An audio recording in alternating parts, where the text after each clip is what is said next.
Um bebê nasce com 100 bilhões de neurônios capazes de fazer 1 quadrilhão de ligações entre eles. Isso é o dobro das conexões que o cérebro de um adulto possui. Hoje, a gente já sabe, por exemplo, que até os 4 anos, essa pessoinha já vai ter atingido metade do seu potencial mental. É durante a primeira infância, que vai do nascimento aos 6 anos, que as crianças desenvolvem habilidades cruciais que vão definir o futuro delas. Da inserção no mercado de trabalho à predisposição ao vício, só para dar 2 exemplos. Isso significa que se a gente concentrar investimentos nessa fase inicial da vida, pode ser bem mais fácil acabar com a desigualdade social e gerar maior produtividade na sociedade. Mas dá para ser ainda mais direto. Segundo um estudo feito nos Estados Unidos, cada dólar investido em uma pessoa na primeira infância resulta na volta de $7 para a sociedade depois que ela cresce. O programa de hoje é sobre quem dedica a vida a investir nessas crianças agora para ver tudo melhorar lá na frente. Como esses empreendedores que já beneficiaram mais de 200 mil crianças produzindo mobiliário lúdico para espaços públicos. Eu acho que o impacto que o Orelab tem é mostrar que é possível uma empresa brasileira ligada à primeira infância conseguir prosperar de alguma maneira. Essa empreendedora e mãe que desenvolveu um método de ensino e capacita profissionais de escolas privadas e públicas. Na área de impacto social na primeira infância, o maior desafio são as parcerias que você tem que escolher muito bem. Essa empresa curitibana que investiu R$2 milhões na criação de uma mesa eletrônica voltada para a educação infantil. Ano passado fechamos o faturamento em torno de 4 milhões.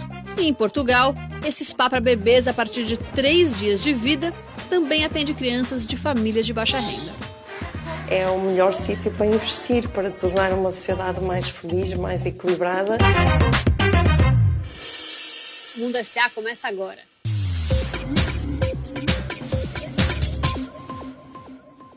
A cada nova temporada de Mundo S.A., a gente se dedica a fazer um programa sobre negócios de impacto social.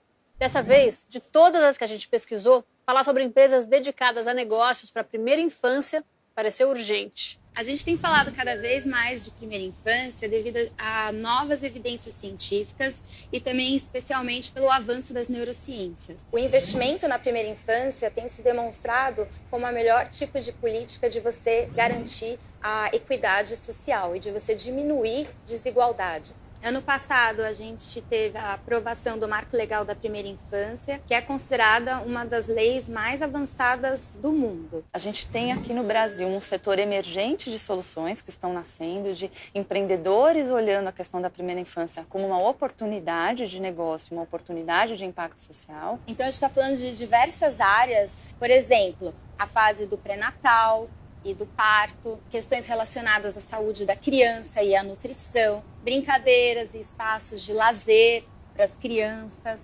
educação infantil. Você lida com as crianças, você lida com os pais, você lida com os educadores, os cuidadores. Então tem uma série de pessoas envolvidas. Se o empreendedor souber trabalhar com todos esses stakeholders, né, de uma forma coerente, envolvendo no modelo de negócio, a chance também do impacto ser efetivo, né, de atingir aquela criança ou aquele familiar de uma forma eficiente, o produto e o serviço dele, melhor. A gente tem muitos negócios que endereçam o mercado de pais de alta renda, mas realmente a questão é como que a gente olha para esses familiares e para essas famílias num contexto mais vulnerável. Quando a gente fala da importância dos estímulos que uma criança recebe na primeira infância, a gente está falando, por exemplo, de coisas tão simples como poder brincar em espaços que estimulem o desenvolvimento delas. Uma pesquisa recente do IBGE mostra que mais que 80% dos mais de 10 milhões de crianças de menos de 4 anos do país ficam de segunda a sexta no mesmo lugar e com uma mesma pessoa, provavelmente fazendo as mesmas coisas. Com um investimento próprio de R$50 mil, 2 empreendedores paulistanos estão tentando tirar essas crianças de casa e estimular o desenvolvimento delas em espaços públicos.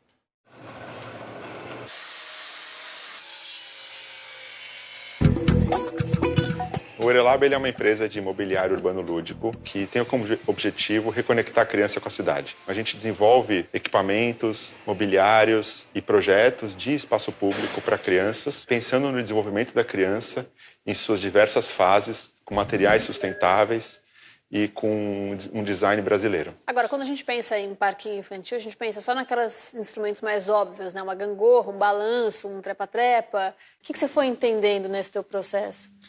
Eu fui entendendo primeiro os problemas, né? A gente tem crianças hoje que passam, em média, 5 horas por dia de frente à televisão. A gente tem níveis de obesidade nunca antes vistos. A gente tem níveis de violência nas cidades muito grandes. Um outro problema é que menos de 50% das creches brasileiras têm um parquinho ou espaço para brincar. O design ele vem também para alinhar esse desenvolvimento que a criança teria na natureza, dentro do movimento, motor, cognitivo, e criar uma relação afetiva com a cidade. Esse brinquedo aqui, por exemplo, se chama Horizonte e foi inspirado no Skyline de São Paulo. Qual é a diferença de um brinquedo desse para um trepa-trepa comum nas praças?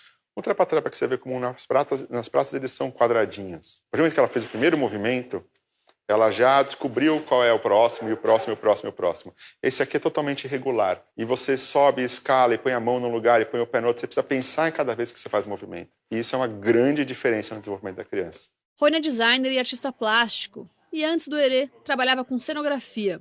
O desejo de focar seu expertise na primeira infância apareceu durante as manifestações